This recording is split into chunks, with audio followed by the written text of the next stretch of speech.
Hi there Capricorn, thank you for joining me for your monthly forecast for June. The more psychological side of life comes into focus from the 4th on the back of the lunar eclipse. Now the solar eclipse of last month asked you to become more conscious of your personal welfare, what you eat, what you put into your body. The more you cook things from a natural base rather than eating processed foods, takeaways, anything that's convenient probably isn't quite as good for us. And this lunar eclipse suggests that perhaps something you're finding a little bit difficult to let go of. But then it could be a job where you're working lots of hours because you feel you need to, but it's really starting to drain you. In fact, anything that you're doing in your life, don't underestimate the psychological dimension of this.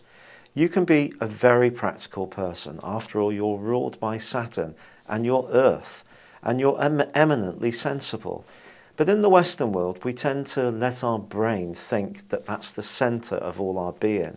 We need to think too about our spirituality and our emotional health. And that's what that lunar eclipse is telling you to be conscious of.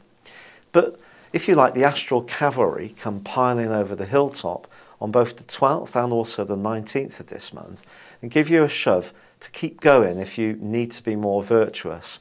This comes because Jupiter, the planet of health and growth, moves into an area which can help your physical system to feel that much stronger. Then there is a new moon on the 19th, which again can give you that prod to be that much more conscientious, to let go of the things that you know aren't very good for you, whether it's drinking a bit too much wine, smoking cigarettes, or being a little bit too much of a couch potato. Or it could be that your life is just too much about giving to help other people, and in so doing, your energy just keeps being melted away. You need to be a little bit more conscious of your own needs, and sometimes that may mean having the confidence to say no.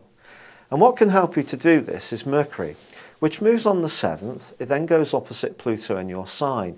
And if someone is mucking you around, asking you to do far too much and not taking enough responsibility for themselves, you'll tell them in no uncertain terms in the following few days. Then the Sun moves on the 21st, and the dimension moves very much more onto relationships, engaging with other people, being a bit sportive, being a bit more competitive. If you're lucky enough to be getting out and about and exercising more, this will give you a push to keep it going. However, I do feel that the end of your ruler's backward journey on the 25th is good news too. If work has been really hard going over the last 5 months, I do feel that now from through till October can be a time when you start to gain all the rewards for the hard work and sheer commitment that you've put in over that time.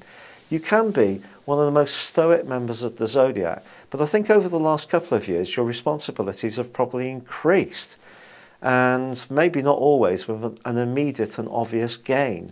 But if there is going to be a breakthrough, it is set to come in this next 4 or 5 months. And then as the month draws to a close, there is a beautiful alliance between Venus and also Jupiter.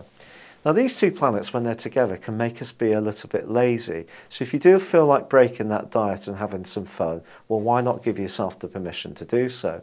But you could also get talking to someone in a very, very ordinary situation who does have quite a dramatic impact upon you. This could be someone at the fitness suite, it could be at the swimming pool, it could be in the supermarket queue. Don't feel that you can only meet someone romantically in a glamorous location like a bar or a club, or even through online. It could be somewhere very ordinary, so keep your eyes peeled. Thank you for joining me, good luck, and goodbye for now.